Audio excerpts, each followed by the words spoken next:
This morning on The Secrets of the Future today, UFOs. Now, a lot of people might laugh off the idea, but there are some true believers out there who say we are not alone. Here's NBC's Keith Miller.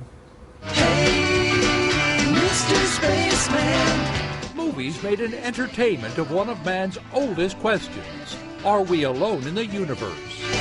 Mr. Spaceman. There are hundreds of UFO sightings on the internet. Even the Vatican has embraced the idea of visitors from outer space. They would also have God as a father. Therefore, we could say that they are our brothers or sisters. Some of the sightings are out of this world. Others may have been secret experimental aircraft. But there are some that defy explanation. Nick Pope says the truth is out there. For 3 years, he worked on a UFO project for the British Department of Defense, and only last year, the agency released many of its secret UFO files. There are many cases where UFOs over the years have been seen by both commercial airline pilots and indeed military pilots, and those are cases that I find particularly compelling. Like this one, where a U.S. Air Force pilot was told to shoot down a UFO. We're airborne chasing this thing, and the first order they gave me was to fire. It took off about 10 times the speed of sound. I'm sure it was some kind of a flying saucer. Is there a threat out there?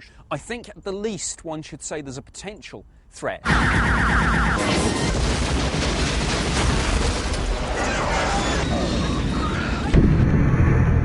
This is the hangar where the alien craft was brought to, and eventually the bodies were put in here in their coffins. I grew up in Roswell. Apollo astronaut Edgar Mitchell says there has been a UFO cover-up going on for more than 60 years. The flying disc has been found, and he says the most famous and controversial UFO case in America was real. I was told by 2 or 3, what I call the old-timers, that yes, it was a real incident and there was a real spacecraft. And I went to the Pentagon, told my story, and got subsequent confirmation that yes, my story was correct. But other researchers, like Brian Appleyard, who was made to see a UFO under hypnosis, says it may be all in the mind. It's a quite weird thing, the sky. Once you start looking at it, you realize all the time above us is this extraordinary either blackness or emptiness. It's inevitable humans will project their imaginations onto it. It's a blank canvas. At Hat Creek, California, the most ambitious project yet to discover if we are not alone.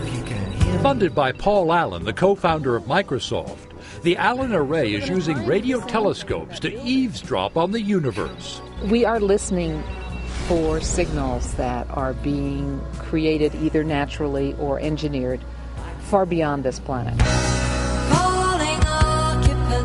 So far, not a peep. In that case, I guess we'd better keep watching the skies.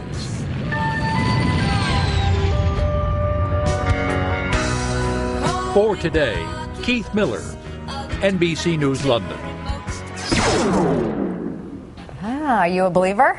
Well, listen, I've lived in New York and Los Angeles a lot of my life, so I believe in aliens. But yeah, I think so. Yeah.